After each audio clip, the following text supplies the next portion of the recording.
ইমামবাড়ার অর্থ হল হল ঘর, আবার অনেকে বলেন ইমামদের থাকার ঘর। বিখ্যাত দানবীর হাজী মোহাম্মদ মহসিন শুরু করেন এই ইমামবাড়া তৈরির কাজ, কিন্তু তার মৃত্যুর পর ইমামবাড়ার অবস্থা বেশ কিছুটা খারাপ হয়।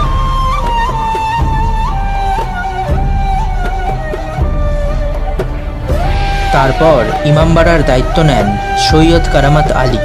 তার তত্ত্বাবধানে নতুন করে গড়ে ওঠে ইমামবাড়া।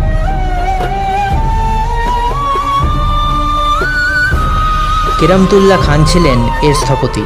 1841 সালে ইমামবাড়ার নির্মাণ কাজ শুরু হয় আর শেষ হয় 1861 সালে।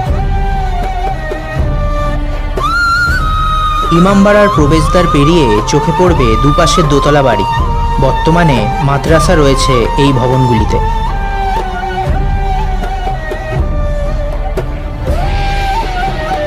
একতলায় রয়েছে অসংখ্য রং বেরঙের ঝাড়বাতি। সময়ের বিবর্তনে ঝাড়বাতির সেই আলোর জৌলুস আর নেই।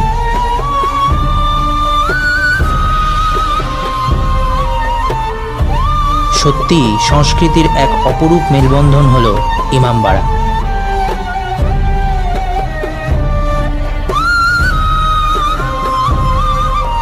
$2,17,413 টাকা ব্যয়ে দীর্ঘ 20 বছর প্রচেষ্টার পর ইমামবাড়া তৈরি হয়।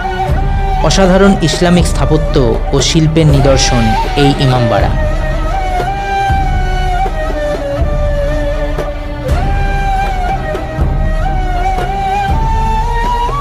ইমামবাড়ার ভেতরে উপাসনালয়ে রয়েছে রং বেরঙের ঝাড়লণ্ঠন।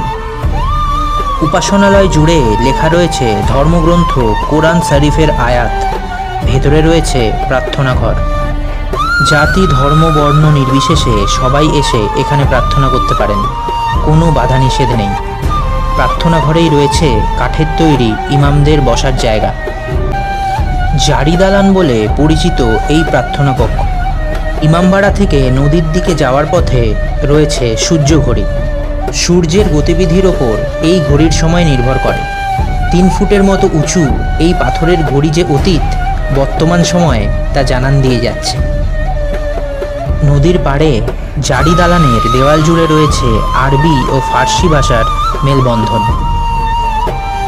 ইমামবাড়ার অন্যতম আকর্ষণের কেন্দ্রবিন্দু হল টাওয়ার ঘণ্টা। ইমামবাড়া প্রবেশদ্বারের মুখে ঠিক মাঝখানে এই টাওয়ার ঘণ্টা। 150 ফুট উঁচুতে এই ঘণ্টা। 152খানা সিঁড়ি বেয়ে ওপরে উঠতে হয় এই টাওয়ারে। মোট 3টি ঘণ্টা রয়েছে এখানে। বড় ঘণ্টাটি 1 ঘণ্টা অন্তর অন্তর সময়ের জানান দিয়ে যাচ্ছে।